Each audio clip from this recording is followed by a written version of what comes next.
When my father died, he warned me my mother would come after what he left behind. I believed him. What I didn't expect was lawyers' threats, and a night when police sirens saved my father's house from going up in flames. After I told my mother I would not hand over my inheritance, she suddenly called for a family meeting. When I showed up, I realized it was not a discussion at all. They had attorneys sitting there, documents already printed, ready to pressure me into signing everything away. When they slid the papers across the table, I smiled and said, "That's funny. I brought someone too." A moment later, the door opened. And just like that, I found myself sitting across from my own mother and the rest of what I now call my so-called family, watching them try to take something that never belonged to them. I still have trouble believing I was even there. So let me back up a little. Growing up, my father, Michael, was the only real parent I had. He was not flawless, but he was steady. He worked long hours, paid his bills, showed up when it mattered, and treated people fairly. My mother, Linda, was the opposite. She was dramatic, controlling, and always managed to turn herself into the victim, no matter the situation. They split up when I was 12 years old. Looking back now, that divorce was the best thing that ever happened to my father. I still remember the day he told me. We were sitting on the back porch, the summer sun heating the wooden steps beneath our feet. Michael leaned forward with his hands locked together, staring at the ground like it might give him answers. Finally, he said, "Son, your mother and I are not going to live together anymore." His voice sounded worn down, like he had been carrying that sentence for years. I was not shocked. For months before that, I had listened to them fight late at night, voices raised, doors slammed, followed by icy silence the next morning at breakfast. Most nights my dad slept on the couch. Even as a kid, I could see the marriage was already over. "Is it about money?" I asked him. Even at 12, I knew that was a big issue. My mother always wanted more than we had, more than my father could give on a contractor's paycheck. He looked at me surprised. "You notice more than I thought," he said quietly. He rested his hand on my shoulder and sighed. "It's more complicated than that. But yes, money is part of it. Your mom and I want very different things." What he did not say, but what I later understood, was that my mother wanted a life filled with status and luxury. She wanted expensive things and the kind of lifestyle my father was never going to provide. Michael worked hard, but he was honest, practical, and realistic. He was not chasing millions, and that was never going to be enough for her. The divorce crushed him, both emotionally and financially. Linda pushed for every dollar she could get, demanding support payments that stretched his budget to the breaking point. Still, he never complained to me. He took extra jobs, worked longer hours, and made sure I never felt like we were struggling. When I stayed with him on weekends, he was fully there. We built things in his garage, went fishing at the lake, or sat together watching basketball, barely talking but completely comfortable. At my mother's house, things felt cold and staged. 6 months after the divorce was finalized, she had already married Richard, a real estate developer with more money than he knew what to do with. Overnight, she was living in a house 3 times bigger than the one we used to share. She drove a luxury car and took trips to places my father and I only saw on television. A few years later, my half-siblings were born. First Emily, then Tyler. They became the center of her world, the perfect children for her perfect new life. I watched my mother change herself to fit Richard's world. Her hair got lighter. Her clothes became designer brands. Even her laugh sounded different, higher and forced. She pushed me to call Richard Dad, and looked hurt when I refused. Around him and his friends, she acted like her life had started the day she met him, as if the 15 years she spent with my father were something she wanted erased. Whenever I mentioned a memory from before, she would smile tightly and say, "That was another life. We have moved on." My father never asked me to hate her.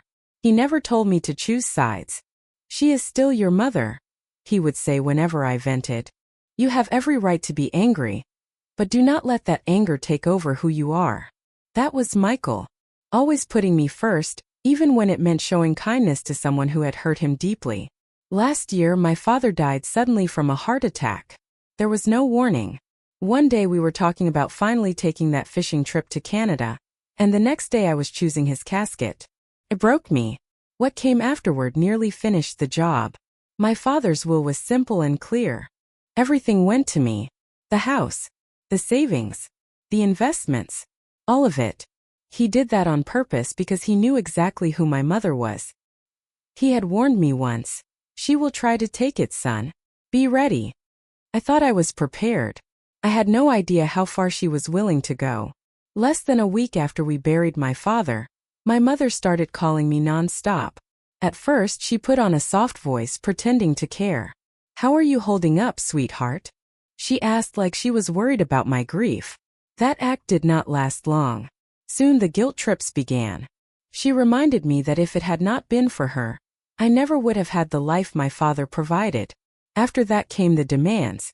She said I needed to do the right thing and divide the inheritance with my family. When she said family, she did not mean my father. She meant herself, her husband Richard, and their two perfect children, Emily and Tyler. People who barely acknowledged my dad when he was alive. People who did not visit him when he was in the hospital. People who never returned his calls. I told her no. Again and again. That was when her mask finally came off. She started showing up at my place without warning, pounding on my door like she owned it. One evening stands out more than the rest. I had just finished a 10-hour workday.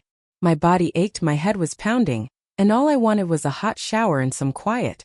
Instead, I pulled into my driveway and saw her luxury Mercedes parked there, blocking my car. She was standing on my front steps like she had been waiting. "We need to talk," she said, brushing past me before I could stop her.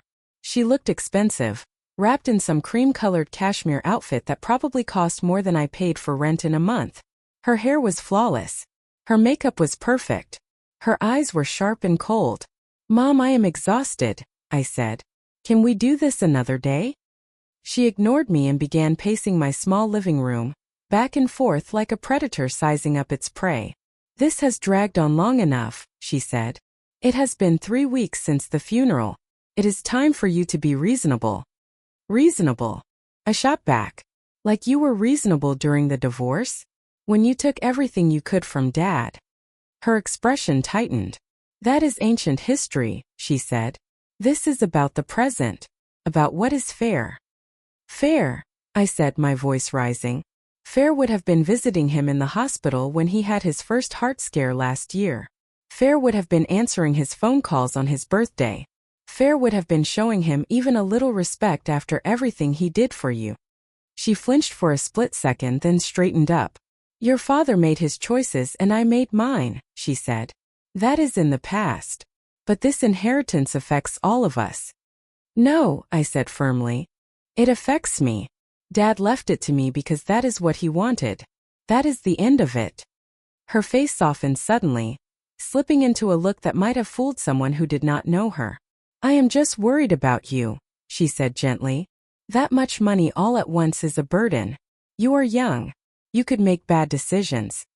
I almost laughed. "I am 32 years old," I said. "I am not a child." "You will always be my baby," she replied, reaching toward my face. I stepped back. Something dark flickered in her eyes. "Think about what your father would have wanted," she said. "He would want you to share with your siblings." "No, he would not," I said flatly. "He would want exactly what he wrote in his will. For me to have what he worked for, what he saved, what he planned." The warmth vanished from her face. "You were always stubborn," she snapped. "Just like him. Fine. Keep it all. But remember this. Family is forever. You are choosing money over blood."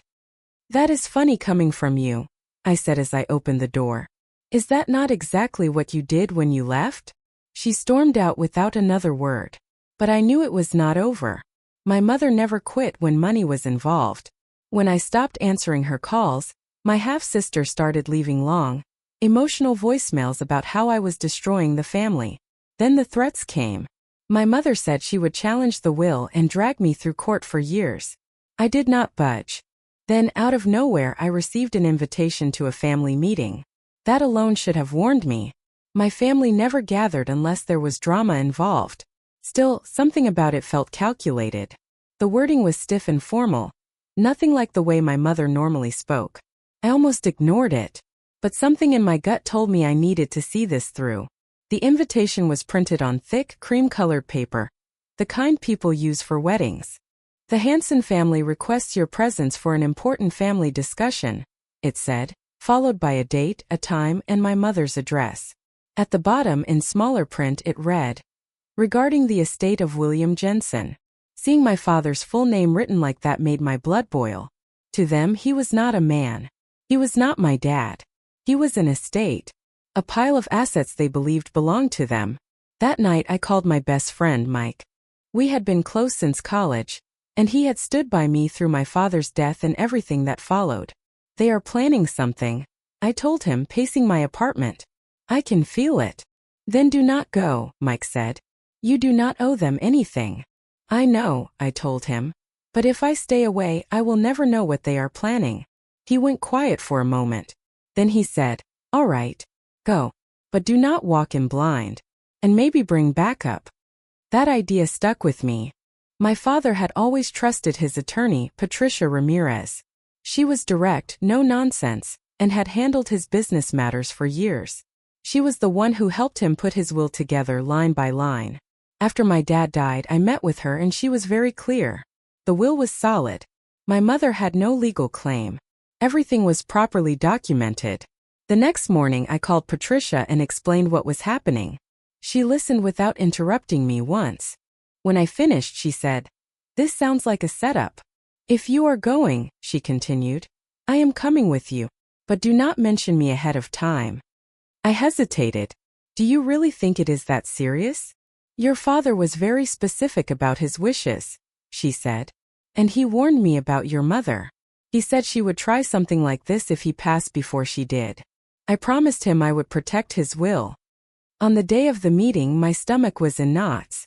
Patricia and I agreed we would arrive separately. I would show up right on time. She would come in a few minutes later, once everything was already underway. As I drove toward my mother's house, old memories came rushing back. The tense holidays I spent there as a teenager. The way Richard always talked down to my dad at school events, acting superior. The constant comparisons between me and my half-siblings, who could do no wrong. I parked on the street instead of the driveway, just in case I needed to leave quickly. After taking a deep breath, I walked up to the house where I had never truly felt welcome and rang the doorbell. The moment I stepped inside, I knew exactly what this was. The living room looked less like a home and more like a courtroom. My mother sat in the center beside her husband, wearing that same smug expression I remembered all too well. My half-siblings were there too, smiling like they already knew how this would end. And then I saw them. 2 men in suits. Lawyers. Nobody greeted me. One of the attorneys stood up and said, "We are here to discuss the proper distribution of your father's assets." I almost turned around and walked out right then. Proper distribution? I repeated. He handed me a thick packet of papers. This is a revised agreement. It outlines a fair division of the inheritance among all immediate family members. I flipped through it. They wanted 75% of everything. The house. The savings. Even my father's car. I looked straight at my mother. You cannot be serious. She let out a dramatic sigh like I was a child refusing to eat vegetables. This is the best solution for everyone, she said. You do not need all of it. Be reasonable. Reasonable. They were trying to take nearly everything my father worked his entire life for. Everything he deliberately left to me. And they honestly believed I would just sign it away. I took a slow breath. Then I smiled. That is funny, I said, dropping the papers onto the coffee table. I brought someone too. At that moment the front door opened. My lawyer walked in. Not just any lawyer. My father's lawyer. The woman who drafted his will. The one who knew every legal protection he had put in place to stop this exact situation. The color drained from my mother's face. Her husband shifted in his chair. The confidence in the room vanished. Patricia did not waste a second. She picked up their so-called agreement and flipped through it. Then she looked up and said, "This is adorable. Completely illegal, but adorable." One of the other attorneys cleared his throat. "We believe that under the circumstances, a redistribution." She cut him off. "Let me stop you right there. The will is airtight. Any attempt to challenge it will be dismissed immediately. And if you continue trying to pressure my client into signing this, we will pursue charges for fraud and attempted extortion." The room went dead silent. Then my mother spoke, her voice sharp and shaky. You would not do that. You would not take your own mother to court. I looked her straight in the eyes. Try me. Nobody moved. My mother, who always had something to say, just stared at me like she did not recognize who I was anymore. My half-sister suddenly looked very uncomfortable, sinking back into the couch. My stepfather clenched the armrest so hard his knuckles turned white. Finally, the lawyer sitting next to my mother cleared his throat. There is no need for hostility. We are simply trying to reach a mutual agreement. I crossed my arms and leaned back. A mutual agreement would have been talking to me before you hired lawyers and drafted paperwork designed to steal what my father left me. My attorney snapped the folder shut and set it down firmly on the table. This document would not survive 2 minutes in a courtroom, she said. And if you think my client is signing anything today, you are completely mistaken. My mother let out a sharp breath and shook her head. This is absurd. I turned toward her. No. What is absurd is you trying to corner me into giving up everything my father left me. Her tone hardened instantly. He did not leave it to you because he loved you more. He left it to you because he did not think things through. You do not need all of it. Your siblings deserve their share. I felt my jaw tighten. My siblings? I said. You mean the 2 people who barely admitted my dad existed? The ones who never visited him in the hospital, never called on his birthday, never helped him when he was sick? They do not deserve anything. My half-brother, who had been quiet until then, suddenly spoke up. That is not fair. We were not close to him because he never tried with us. He always favored you. I turned and looked straight at him. You mean the man you called a washed-up loser the last time he invited you over for Christmas? That man? His face flushed red, but he did not respond. That was when my stepfather finally leaned forward. Listen, son. Do not call me that, I cut in. His expression darkened for a moment, then he forced a thin smile. Fine. Look, we can keep arguing, or we can find a solution that works for everyone. My lawyer let out a small, amused breath. We already have a solution. It is called honoring the will. She reached into her briefcase and pulled out another folder, sliding it across the table toward my mother's attorney. That contains a complete legal analysis of the will, copies of my client's rights, and a formal cease and desist order. If you or your clients continue to harass him for money, we will take immediate legal action. My mother's lawyer flipped through the pages, his face growing more serious with each one. That was when my mother lost control. She stood up so fast her chair nearly fell backward. You would really do this to your own family? I met her eyes. You stopped being my family the moment you tried to steal from me. Her hands clenched into fists. You think you are better than us, do you? I did not answer. Instead, she smiled. Not a warm smile. Not even a fake one. It was slow, calculated, and unsettling. She sat back down, smoothed her blouse, and sighed. All right. Fine. We will not fight it. It was too easy. Way too easy. I could tell my lawyer sensed it too because her eyes narrowed. Good, she said. Then we will be leaving. We gathered our things and headed for the door. Just as I stepped outside, my mother called after me. Take good care of that house, sweetheart. I stopped and turned back. She was still smiling. You never know when accidents might happen. The hair on the back of my neck stood up. I did not respond. I just walked out. As we drove away, her words echoed in my head. Something was wrong. Deeply wrong. Patricia glanced over at me, her expression tight. That was a threat, she said. You heard it too. I nodded, gripping the steering wheel. She has never handled losing very well. Document everything from now on, Patricia said. Every call. Every message. Every email.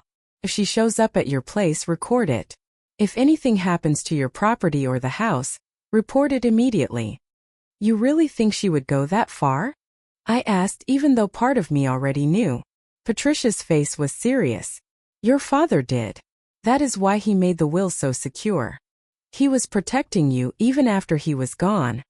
That night, I sat alone in my apartment surrounded by my dad's paperwork. Insurance documents. Bank records. Property deeds. Everything was organized just like he always was. I picked up a photo from my college graduation. My father stood beside me in his best suit, arm over my shoulder, smiling like he could not have been prouder. My mother had not even shown up that day. She said Emily had a dance recital she could not miss. "I will make you proud, Dad," I whispered. "I will not let them take what you built." I barely slept. My mother's words played over and over in my mind. "Take care of that house, sweetheart. You never know when accidents can happen." It was not a comment. It was a warning. I tried to tell myself she was just being dramatic, trying to scare me into backing down. But deep down I knew better. But something in her eyes told me she meant every word. The next morning I drove over to check on the house. I had not moved in yet. There were too many memories tied up in those walls. Still, I planned to live there eventually. It was my father's home, and the idea of anyone else touching it felt wrong. The moment I pulled into the driveway, my stomach dropped. The front door was standing wide open. I knew I had locked it. I stepped inside slowly, my heart pounding in my ears. The place had been destroyed. The couch cushions were ripped open. Drawers had been yanked out and dumped across the floor. One of my dad's framed photos was shattered into pieces. And on the living room wall, sprayed in red paint, was a single word: thief. My hands curled into fists. I did not need to guess who did this. I called the police right away. While I waited, I walked through the rest of the house. The damage was serious, but nothing appeared to be missing. This was not a burglary. It was a warning. Walking through my father's home like that felt like losing him all over again. Every broken frame, every torn cushion, every overturned drawer felt personal. In his bedroom, the closet had been torn apart. His clothes were scattered across the floor, some of them sliced with something sharp. In the garage, his toolbox had been emptied, tools thrown across the concrete like trash. Even the garden shed had not been spared. Bags of soil were ripped open. Pots lay smashed in pieces. But the kitchen hurt the most. The old oak table where we ate so many meals together had been knocked onto its side. One leg snapped clean off. The refrigerator door stood open, and the photos and notes that had been held there by magnets were shredded across the floor. I dropped to my knees and picked up the scraps. One piece showed part of a photo from my high school graduation. Just my dad's smile in one eye. The rest was gone. That was when the tears came. Not just for the damage, but for the cruelty behind it. Someone had done this out of pure hatred. Not just to destroy things, but to erase memories.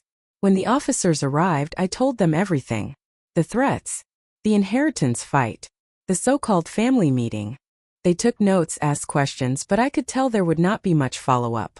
"Without witnesses or cameras, it is hard to prove who did this," one of them said. I almost laughed. Like I did not already know. I filed the report anyway. I wanted a record. Then I did something my mother and her little group would not expect. I installed cameras. Not cheap ones. I went all in.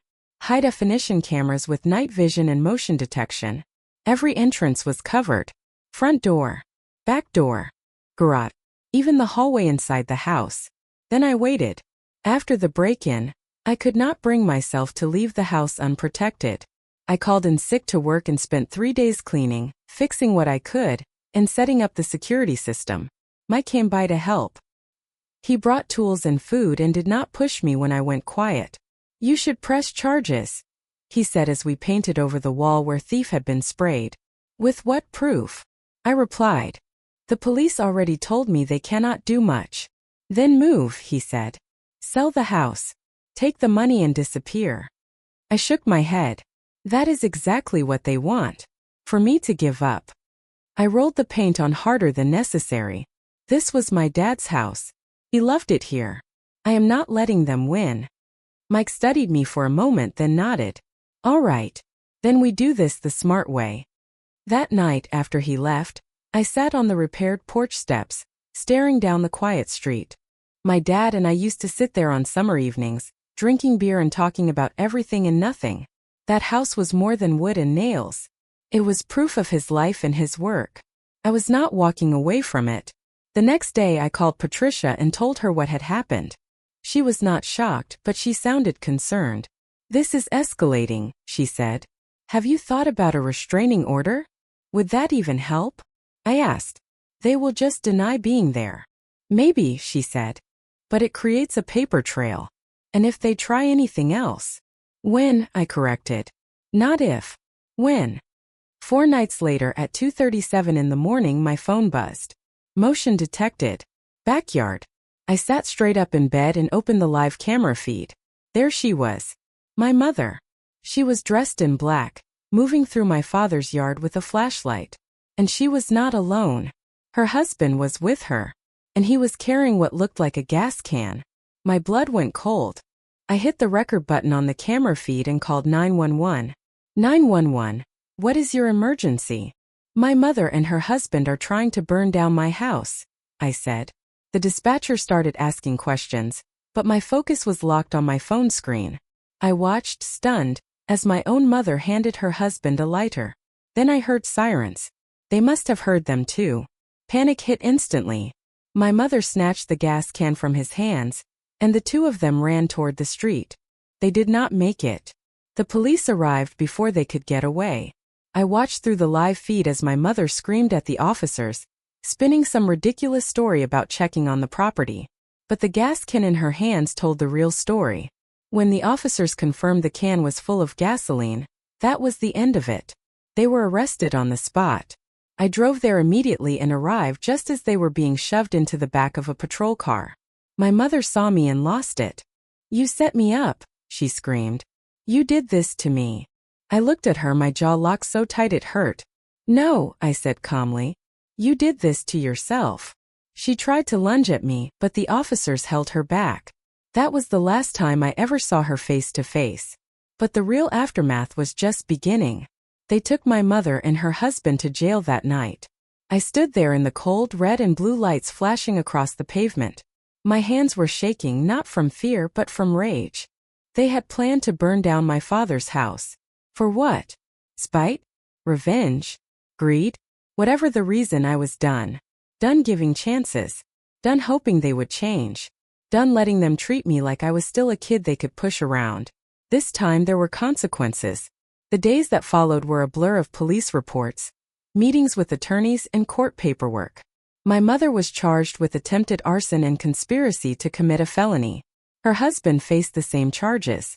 And thanks to the security cameras recording everything in clear detail, their lawyers had nowhere to hide. The judge denied my mother bail. She stayed in jail while waiting for trial. My half-siblings suddenly disappeared. My half-sister left a long crying voicemail saying she had no idea our mother would do something like this, and that she hoped we could still be a family. I never replied. My half-brother sent a short message. Hey man, I did not know about this. Hope you are okay. I left it unread. They may not have helped pour gasoline, but they were happy to pressure me for money. When things turned serious, they vanished. Not my problem. The trial took about 6 months to reach court. My mother tried every excuse she could think of. First she claimed she did not know the gas can was full. Then she said she was just checking on the house because she was worried about me. When that failed, she accused me of setting her up. That story collapsed the moment the prosecutor played the footage. There she was on camera, holding a flashlight and pointing where her husband should pour the fuel. There he was, pulling the lighter from his pocket. The jury needed less than 2 hours. Guilty. My mother was sentenced to 10 years in prison. Her husband received 12. They appealed. They lost. After that, the noise finally stopped. No late-night calls. No threats. No stress. I repaired the house. Replaced what was broken. Restored the photos of my dad. I even framed the cease and desist order my lawyer sent them, not out of spite, but as a reminder of how far they went and what it cost them. I never spoke to my half-siblings again. Last I heard, my half-sister was drowning in credit card debt, and my half-brother was drifting between jobs, still blaming everyone but himself. I moved into my dad's house for good. Our house now. Every morning I drink coffee on the porch where we used to sit. Every evening I work in his garage finishing projects he never got the chance to complete. It is not the life I imagined, but it is the one I am building piece by piece. Sometimes I wonder what would have happened if my mother had chosen decency. If she had respected my father's wishes. If she had acted like family instead of circling his legacy like a vulture. Then I remember what my dad always told me. You cannot control what others do, son. only how you respond. I like to think I responded the way he would have wanted. I stood my ground. I protected what he built. And I did not let bitterness turn me into something ugly. Patricia still checks in from time to time. The last time we spoke, she said, "Your father would be proud." I believe her. I invested most of the inheritance the way my dad would have. Some went to charities he cared about. The rest is for the future. Maybe one day a family of my own. A family built on respect, not greed. That is the real legacy my father left me. Not the money, not the house, but the example of how to live with integrity, especially when it is hard.